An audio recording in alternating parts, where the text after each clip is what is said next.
Okay. Okay, okay.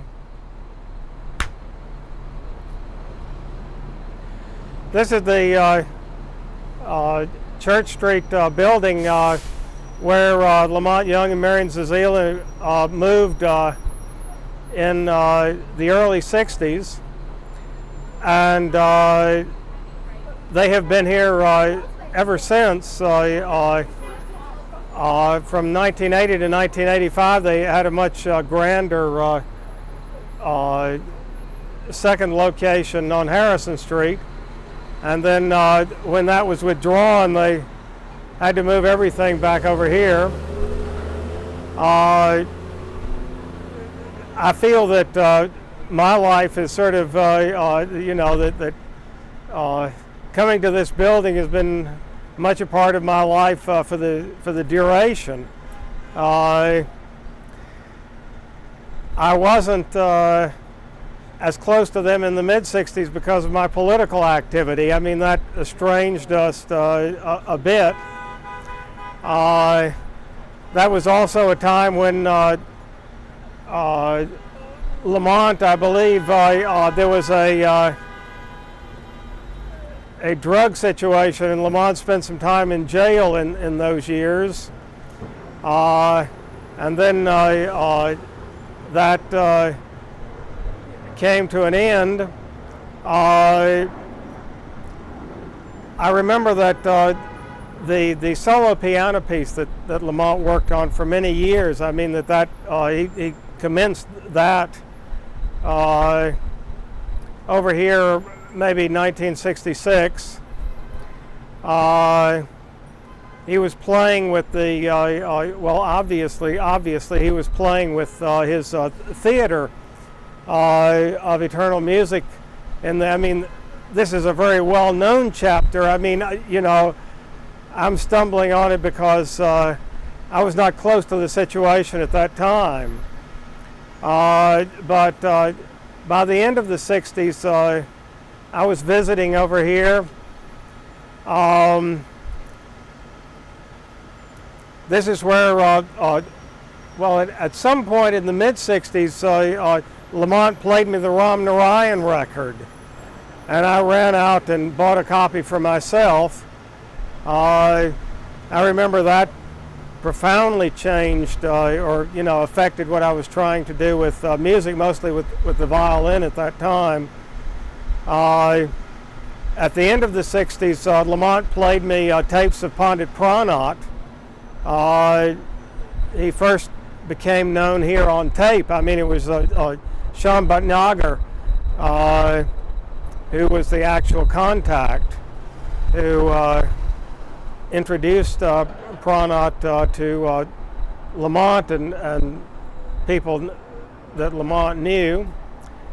In October of 1969, I gave a private concert here, which was attended by people that I would later get to know well: Christer Henniks, Larry Poons. At that time, Poons lived in the next block, had a loft. Well, he had probably the entire building up here in the next block. There was a brief period in which the sculptor Robert Morris was next door at 277. But the private concert of 1969 was an important step for me. I premiered White Lightning and Hoedown was played as a tape piece, and so forth and so forth and so on.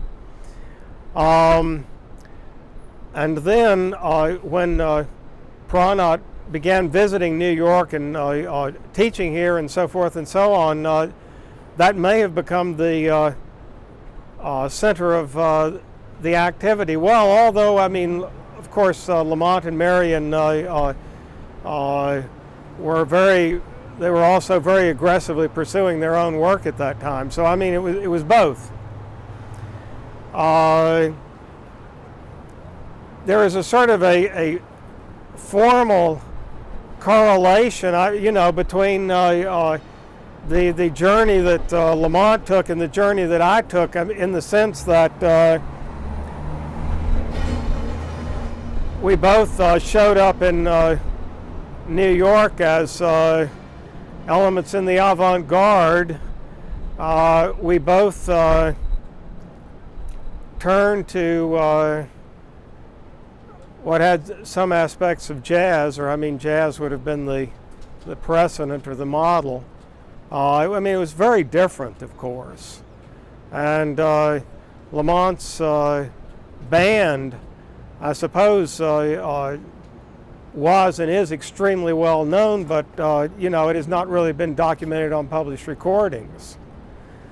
And then Lamont made an immense commitment to the music literally of another civilization, and has devoted a large part of his time over the last decades to that. And that would not have been my my path. I don't have the obedience for that. I'm more interested in being topical. I don't have the goal of purity is not as important to me as it is to somebody who takes that path. But so I've been back over here many times. I mean, for many different reasons. In the last 3 decades or whatever it is. While Pranat was teaching here, I took private lessons here. In the 90s, I believe that Henniks and I did a presentation here, and then I also did a presentation on Henniks's work. The installation at Harrison Street had to be moved back over here and became the 3rd floor, and then they acquired the 4th floor, which became a sort of green room. And I remember not too long ago attending a concert here by the sarangi player Hafizullah Khan, and we all went up to the green room, and Hafizullah sort of gave Lamont an informal lesson. It's done by imitation, as you may know. And then Hafizullah announced that Lamont was Khansab. And Lamont said to me afterwards that, he has never been awarded an honorary doctorate. I mean, plenty of people have been, but he wonders if he is the only American who has ever been accredited as a Khansab. I mean, he may be. It's a very, very high honor in that tradition of music. I suppose that I'll wrap up the exposition, but this is maybe perhaps a spot that I've been more consistently involved with than any of the others that we're talking about in this series.